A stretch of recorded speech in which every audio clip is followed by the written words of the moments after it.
Olá, pessoal da terceira série, né? O pessoal aí que optou pelas aulas remotas. Espero que estejam todos bem, né? Na aula de hoje, né, vamos aí reforçar, né, alguns assuntos que vocês já estudaram, né? Que também vão cair no simulado, tá certo? Na última aula, a gente viu sobre o Brasil Colônia, né? Então, a gente fez um reforço, né, uma revisão geral sobre o Brasil Colônia, tá? Desde o do processo das grandes navegações, a questão do período pré-colonial, no sistema de capitanias, governo geral, a implantação do sistema açucareiro, né? A aliança com os holandeses, as invasões estrangeiras, tá certo?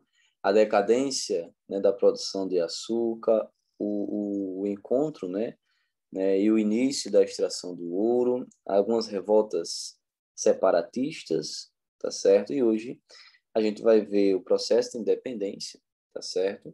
E o império, né? Não dá para discutir tudo, mas a gente vai dando aí alguns apontamentos importantes, tá certo? Talvez a aula fique um pouco longa, tá? Mas é necessário, tá certo? Então, já vamos fazendo um reforço aí do que vocês já estudaram e revisando, né? E dando caminhos para vocês estudarem aí para o simulado, tá certo? Deixa eu ver aqui, passar o slide. O processo de independência do Brasil, né? O processo de independência do Brasil, assim como a América Espanhola, né? América Portuguesa e Espanhola, estão ligados à era napoleônica, ou o processo de expansão, né, de Napoleão na Europa, tá certo? Primeiramente, Napoleão queria industrializar a França e, a partir daí, né, ultrapassar a Inglaterra em termos de industrialização, de modernização e de economia também. E o que é que acontece? Napoleão, nessas guerras, não conseguiu vencer os ingleses. E aí ele faz um bloqueio, né, um embargo comercial aos ingleses. Então, nenhum país europeu poderia comercializar com a Inglaterra. Claro que Portugal já tinha uma aliança comercial política, né, com os ingleses há séculos, né? É o principal aliado dos portugueses eram os ingleses. Então, como deixar de comercializar com esse país, né, com a Inglaterra? E aí Portugal não deixa de comercializar. Portugal tem uma ameaça de ser invadido, né? Napoleão, inclusive, vai invadir a Espanha, né, para conseguir chegar a Portugal. E a partir dessa invasão, né, o exército português não teria condições, né, de enfrentar o exército napoleônico, que era o mais preparado daquele período. Os ingleses não conseguiriam formar um exército e mandar rapidamente para Portugal, tá? E aí o Dom João, né, o príncipe regente, toma essa decisão, que é transferir, né, transferir como é que eu posso dizer para vocês, né? Ele transfere, né, toda a sua corte para o Brasil, ou seja, a sede, né, isso que eu queria falar, a sede do Império Português agora não é mais em Portugal, a sede do Império vai ser no Brasil, tá certo? Vai ser uma viagem que vai ser escoltada aí pelos ingleses, tá certo? E aí, por que, né, vai ter a influência dessas invasões napoleônicas? Porque a vinda da corte portuguesa para o Brasil é o primeiro passo para a independência, porque vai acabar com o pacto colonial,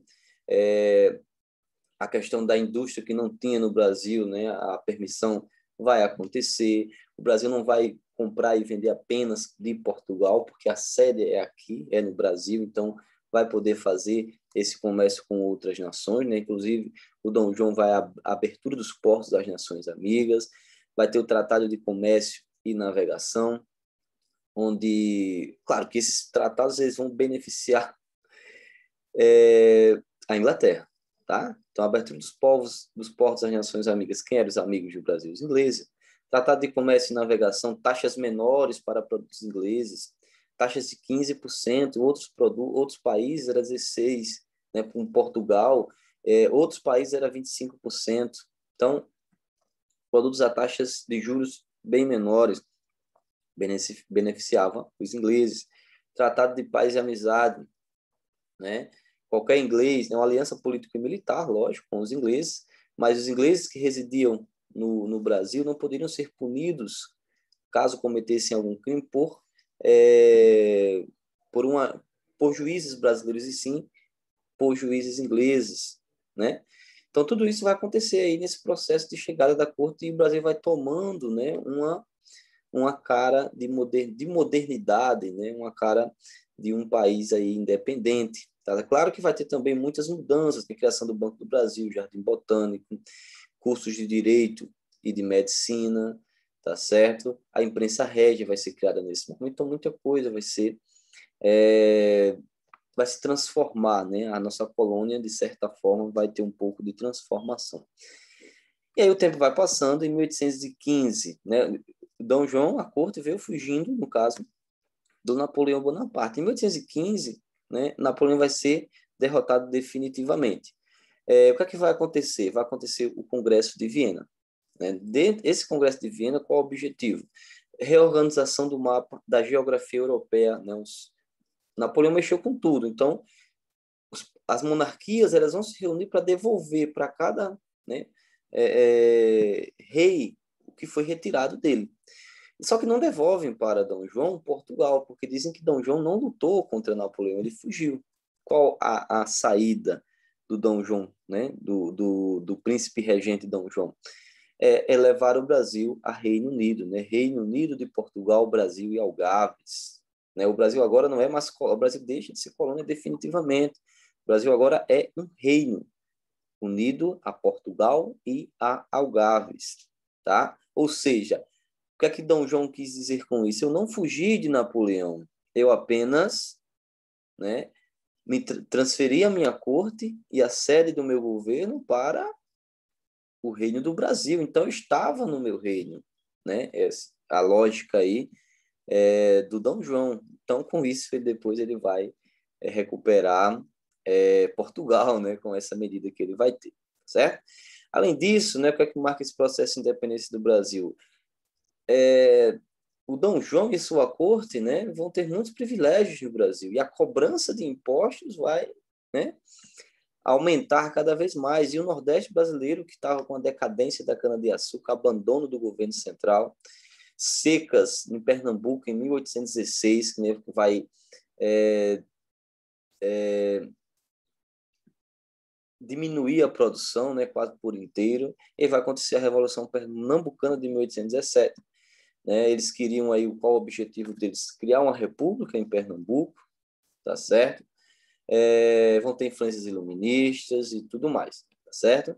Essa revolução vai ser muito reprimida pelo Dom João, né? Acho que aí já era Dom João VI, né? O rei Dom João VI, tá? E para ver que não foi só flores, né? Dentro desse aparato, dessa organização, desse sistema que foi criado aí no Brasil. Então, a Revolução Pernambucana, ela mostrava, né, como é que estava sendo esse governo do Dom João VI, né? Um governo de privilégios para a corte, um governo de muita cobrança de impostos para manter esses privilégios. E aí, pessoal, além da Revolução Pernambucana, em Portugal também vai acontecer uma revolta, que é a Revolução do Porto. Né? A elite portuguesa, né, de Portugal queria que o Dom João e a corte retornasse para Portugal, porque eles estavam se sentindo abandonados. Além disso, né, o que eles queriam? Com essa Revolução do Porto, eles queriam o fim da presença inglesa, porque, basicamente, Portugal ficou sendo administrado pelos ingleses. Né? Fim dessa presença inglesa em Portugal, eles queriam uma nova Constituição, uma Constituição liberal.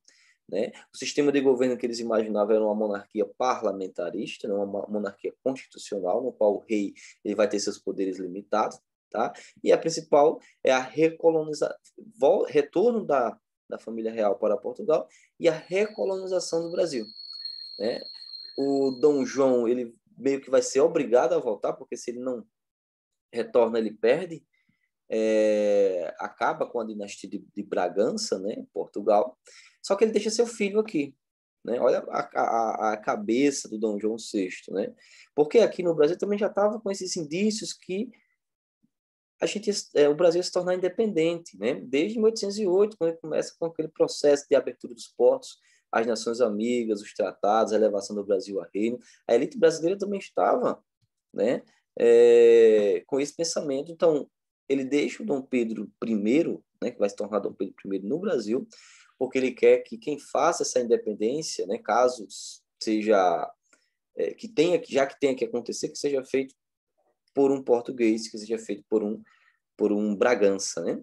Então, a independência do Brasil ocorre em 7 de setembro, né, de 1822, mas lembrando, 7 de setembro é um ato, né? Então, tudo aí que eu falei vai influenciar esse processo de independência.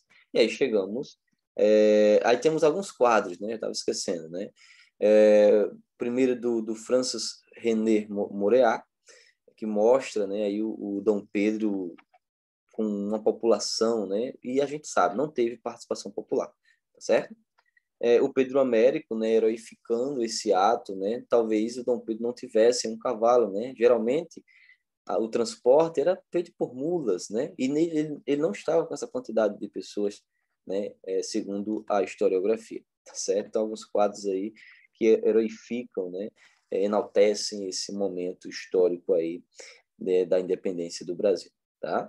E aí algumas características do primeiro reinado.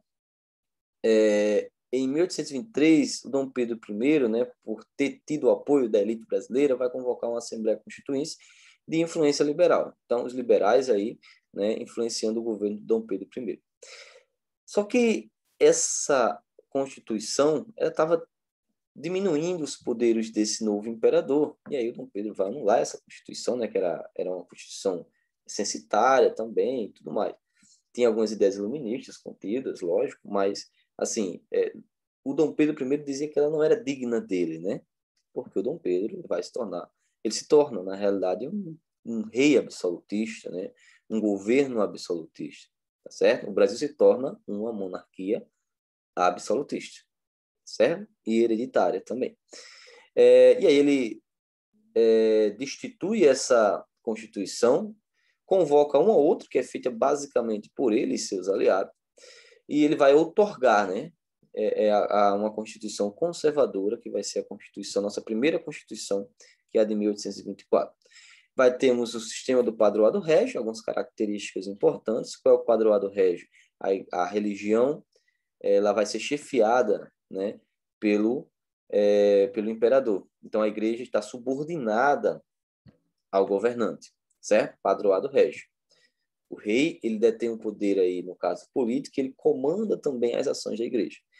Vai ter 3 poderes, legislativo, judiciário e executivo, e aí ele vai ter o poder moderador, que vai ser controlado. Então, ele, além de controlar o executivo, ele tem um poder moderador que controla os outros 3, né? Então, para vocês perceberem, né, o voto é censitário. Tem uma charge aí, né? A Constituição é para todos, majestade. Quase todos. Eu estou acima dela, né? O poder moderador, tá bom?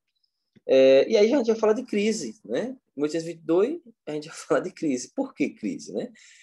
Porque o Dom Pedro I ele vai governar de forma autoritária, né? Muito conservadora, né? Então, aquelas pessoas que eram aliados a ele vão começar a criticá-la, a imprensa vai começar a criticar.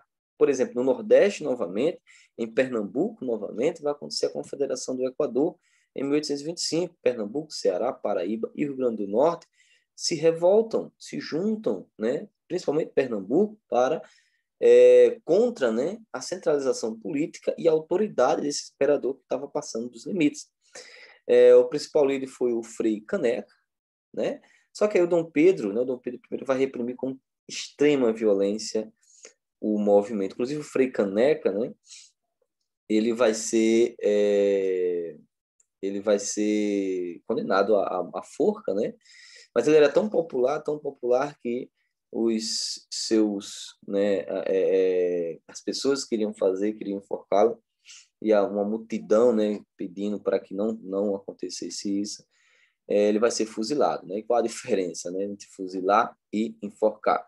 Enforcar era para as pessoas que não eram dignas, né? O fim era o mesmo, enfim, mas o Frei Caneca ele foi fuzilado, tá certo?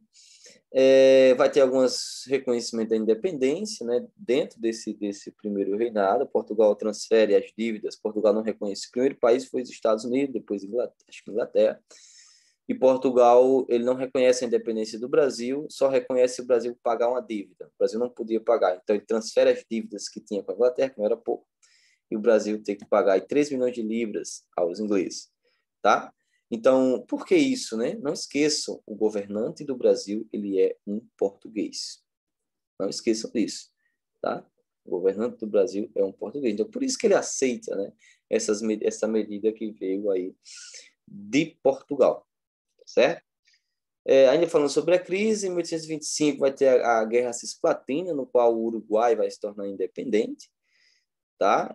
Os uruguaios não se sentiam parte do Brasil, queriam fugir dos impostos, então Dom Pedro gasta uma enormidade. Então, a gente olha só como é que está chegando isso. Reconhecimento, o Brasil aceita as dívidas da Inglaterra, tem a Confederação do Equador, descontentamento da população, né, de uma elite também, e o Dom Pedro vai gastar muito dinheiro, né, com essas revoltas, vai endividar o Brasil cada vez mais.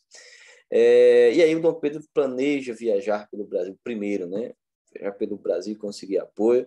Ele vai para Minas, ele é muito mal recebido, ele retorna para o Rio de Janeiro, ele é recebido pelo Partido Português, tem uma festa, os brasileiros boicotam a festa, é que vai ter aquela famosa noite das garrafadas, tá?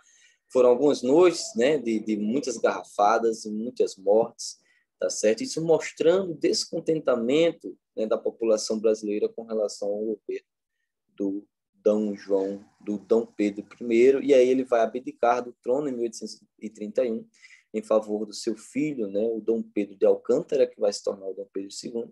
Aqui a gente tem uma carta, né, de despedida aí do Dom Pedro I para o Dom Pedro II. Né? Meu querido filho, meu imperador, muito lhe agradeço a carta que me escreveu, eu mal a pude ler, porque as lágrimas eram tantas que me impediam a ver. Agora que me acho, apesar de tudo, um pouco mais descansado, faço esta para lhe agradecer a sua e para certificar que, enquanto vida tiver, as saudades jamais se extinguirão. Em meu dilacerado coração, deixar filhos, pátria e amigos, não pode haver maior sacrifício, mas levar a honra ilibada, não pode haver maior glória. Lembre-se de seu pai, ame a sua e a minha pátria, siga os conselhos que lhe derem aqueles que cuidaram na sua educação. E quanto que o mundo há de admirar e que me hei de encher de ufania por ter um filho digno da pátria. Eu me retiro para a Europa, assim é necessário para que o Brasil sossegue. E o que Deus permita e possa para o futuro chegar àquele grau de prosperidade de é capaz. Adeus, meu amado filho, receba a bênção do seu pai que se retira saudoso e sem mais esperança de ver. Realmente, né? Ele não retorna mais para o Brasil, ele morre em 34, né? E aí, a partir daí, o Dom Pedro tinha 5 anos, não poderia assumir o trono. E temos aí o período regencial, que, segundo a Constituição, teria, né, caso o herdeiro do trono não tivesse a idade para assumir, né? O período regencial, pessoal, ele vai ser caracterizado por uma briga, né, por uma instabilidade política, né, por uma conturbação política e social. Porque não vamos ter um governo central, não vamos ter um monarca no poder. Então, partidos como os liberais exaltados, né, que eram aí vamos ter liberais exaltados, republicanos, só que eles eram de uma linha mais radical. Vamos ter os liberais moderados, que eles queriam uma monarquia constitucional, né? Os restauradores, retorno do Dom Pedro I. Então a gente vai ter uma briga, né? Por isso que eu coloquei essa charge. Oba, vamos escolher uma terceira regência trina? Não vai pegar mal? Que tal uma reforma constitucional para variar? Então, assim, não se sabe, né, o que queria, né, a briga, né? Se tinha um no poder, o outro estava lá se posicionando contra. Além disso, temos essas revoltas, né, muitas revoltas no período regencial. Então, são 4 regências, é dividido em 4 períodos, né? A regência trina, 3, né, 3 governantes, durou apenas 2 meses, né? Vai ser uma linha mais moderada, né? Aí vamos ter uma regência trina permanente que já vai durar mais tempo, né? 31 a 34, que vamos ter a criação da Guarda Nacional, O Brasil não tinha, né, uma guarda, né, para proteger as populações. Só que essa guarda nacional, pessoal, ela vai ser formada, né, por chefes locais, né? É daí que vai ter a ideia depois, né, começar a surgir os coronéis, o coronelismo, né? A ideia de que dos coronéis, dos militares sem patente, né? Eles compravam uma patente de coronel, né? E vai organizar, né, as questões locais e regionais, tá certo? Vai ter a criação do ato adicional, né? Essa regência trina, ela vai ter características liberais, por isso que cria o ato adicional para dar mais autonomia para as províncias, já que a gente não tem um governo central, então a gente dá mais autonomia para essas províncias. Vai ter a ideia das assembleias estaduais que vão ser criadas neste momento, né?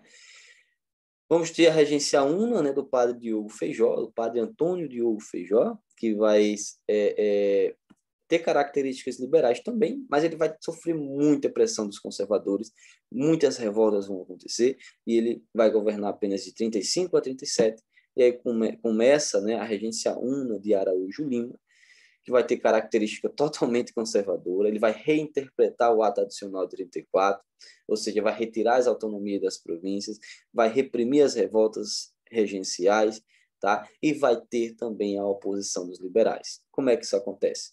Os liberais vão dar o golpe da maioridade. Os liberais vão apoiar o Dom Pedro II, né, a se tornar imperador, né? E a partir daí o período regencial acaba em 1840, certo? Vamos ter também algumas revoltas, como a cabanagem, né? Algumas características ocorreram na província do Pará. Elites locais estavam se conflituando, né? Se enfrentando para quem ficava no poder. A população que já está, por isso que é cabanos, né? As pessoas viviam em algumas cabanas lá no Grão-Pará, pessoas pobres, mestiças, índios, né? Participando desses, né? Desprivilegiadas, e aí aproveitam esse movimento e pegam, né, em armas e vão enfrentar o governo, tá? Só que 30 mil pessoas, né, a que mais sangrenta, né, a que mais gera mortes nesse período. Tá certo? 30 mil pessoas morreram nesses confrontos. Revolta dos Malês, em 1835, aconteceu em Salvador. Os escravos lutavam contra a escravidão e não concordavam com a conversão imposta pela Igreja Católica. Então, eles vão se revoltar contra isso, né?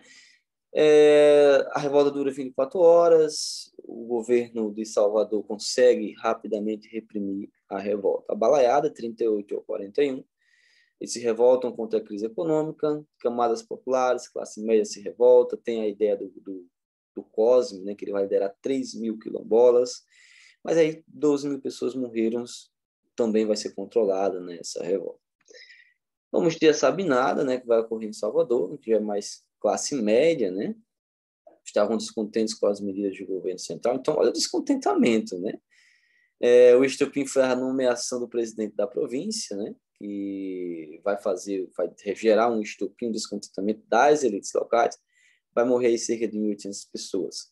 A Farroupilha, que é a que mais demora, né, de 35 a 45, estavam insatisfeitos com a alta de impostos sobre o charque gaúcho já tinha o charque gaúcho, né? E aí o charque que vinha do Uruguai, né, daquela região ali, do Prata, vinha com a preços menores porque o Brasil não cobrava os impostos corretos. E aí a concorrência ficava desigual no Brasil.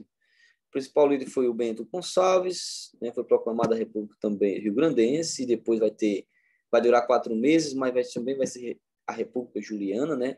Lembrando, né, que o Giuseppe Garibaldi, né, o italiano, também foi um dos líderes desse movimento.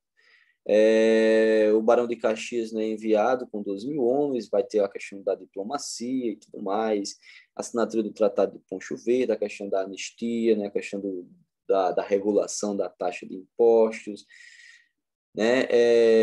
Os escravos deveriam ser incorporados ao exército, mas isso não aconteceu. Então, vai ter também um fato, que é o massacre de Porongos, em 1844, que muitos escravos vão ser mortos desarmados, né? Então, assim, eles não queriam um fim da escravidão, né? Eles não queriam dar liberdade para os escravos que participaram do movimento, certo? Então, essas são as revoltas regenciais, tá? E aí, como tinha falado para vocês, começa aí um processo, né, do golpe da maioridade, lá em 1840. Dom Pedro vai assumir o governo mesmo de completar a sua maioridade, por isso golpe da maioridade. E como vai ser caracterizado esse segundo reinado? Ele é muito mais longo. Se o primeiro reinado e a regência foi um momento de instabilidade, de muita convulsão, né, de muita briga, de muitas brigas e conflitos e revoltas políticas, o segundo reinado vai ser um momento de estabilidade, né? Estabilidade política, estabilidade econômica, tá? Porque o Dom Pedro II ele vai conseguir, né, governar tanto para os conservadores quanto para os liberais. Então, o sistema político que vai ser criado vai ser o parlamentarismo às avessas. Por que às avessas? Porque não é igual ao parlamentarismo que temos na Inglaterra, por exemplo. Né? Aqui o governante, que é o Dom Pedro II, ele vai governar. Né? Não é aquela ideia de o rei reina, mas não governar, que ele vai governar, sim. Então, ele vai criar o cargo de presidente do Conselho de Ministros, né? E aí ele revezava. Uma hora estavam os progressistas, que eram os liberais, outra hora estavam os regressistas. Então, tinha um mandato, né, para que cada um deles se revezava no poder. Então, surgiu muitas frases nessa época, né, que diziam o seguinte: não há nada mais conservador que um liberal no poder. Porque cada um deles queria chegar ao poder, certo? E aí, claro, a gente percebe nessa charge, nessa imagem, que Dom Pedro utiliza o poder moderador, porque ele estava se governando a partir da Constituição Conservadora de 1824. Então, ele vai utilizar esse poder moderador, tá certo? Na economia, né, importante aqui, vai criar tarifa alves branco, produtos importados que eram similares aos que tinham no Brasil, eram taxados em 60%. Aqueles produtos que não tinham no Brasil, não eram produzidos no Brasil, 30% de impostos. Era uma forma de acabar um pouco, né, com esse monopólio de produtos ingleses no Brasil, tá certo? Produção de café, né? O Brasil vai ser um grande produtor e exportador de café mundial. Inicialmente, o café era produzido a partir do sistema do plantácio, né? Escravidão, monocultura e latifúndio, não é isso? Principalmente no Vale do Paraíba, lá no Rio de Janeiro, né? Janeiro de São Paulo, tá certo? Só que depois essa produção ela vai se modernizar, né? Vai ser direcionada para o Oeste Paulista, tá? Que aí vai ter a mão de obra assalariada, né? Muitos imigrantes vão vir para o Brasil, tá certo? Então, algumas coisas aí sobre a produção de café. A Lei de Terras de 1850 é importante porque a partir do momento que vamos ter as leis abolicionistas, muitos escravos libertos, imigrantes vindo para o Brasil, então a terra agora no Brasil não vai ser doada pelo imperador, ela só pode ser adquirida a partir da compra. É uma forma de evitar que pessoas mais humildes, mais pobres, consigam acesso à terra, certo? Vamos ter um surto industrial na era Mauá, a partir de 1870, né? O Barão de Mauá ele vai conseguir muito apoio de banqueiros ingleses, ele vai investir nas fábricas de metais, ferrovias, criação de bancos, porém ele era contra a escravidão. E aí ele não vai, a elite que era escravista no Brasil, vai começar a pressionar o Dom Pedro II para acabar com essa aliança com o Barão de Mauá. O que é que vai acontecer? Tá certo? E aconteceu mesmo. Vamos ter um outro movimento, né? A Guerra do Paraguai. O pequenininho Paraguai queria acesso para o mar, porque quando eles passavam pelo Rio do Prata, pagavam muitos impostos. Né? Ele estava num processo de industrialização, com planos de industrialização, e pagava muitos impostos aos países da bacia do Rio da Prata. Tá? Então, ele vai entrar em guerra não só com a Uruguai, a Argentina, como também com o Brasil. Esse movimento vai ser financiado pela Inglaterra, tá certo? Os primeiros anos de conflito, o Brasil vai apanhar com força, porque o Brasil não tinha exército. É nesse momento que o Brasil vai ser criado o exército brasileiro, vai ser criado também os voluntários da pátria, os negros que queriam ganhar a liberdade, poderiam participar do exército, né? E quando acabasse a guerra, eles se tornariam livres, tá certo? O Brasil destrói o Paraguai, destrói mesmo. 80% da população paraguaia foi dizimada, em sua maioria única. A indústria paraguaia foi totalmente destruída, tá certo? E qual a grande contrariedade nisso? Dom Pedro II investiu demais nesse conflito. Uma outra contrariedade, os voluntários da pátria, eles se tornaram livres? Sim, mas quando chegavam no Brasil, quando chegavam para visitar suas famílias, as famílias estavam como escravas ainda. Então, ou seja, a ideia de extensão de liberdade não aconteceu. A liberdade foi apenas aqueles que participaram do movimento. Os que ficaram aqui não ganharam a liberdade, tá certo? E aí, já que estamos falando de escravidão, né, o fim da escravidão, né? Algumas leis. Lei Eusébio de Queiroz, 1850, proibição do comércio de escravos, né, da África para o Brasil, né? Só que o tráfico, né, ilegal, né, ilegal, que já era ilegal, mas para a época, né, o tráfico legal ainda acontecia, né? Então, aquela ideia de leis para inglês ver, né? Só para ver mesmo, porque continuou ainda até a década de 80 do século XIX.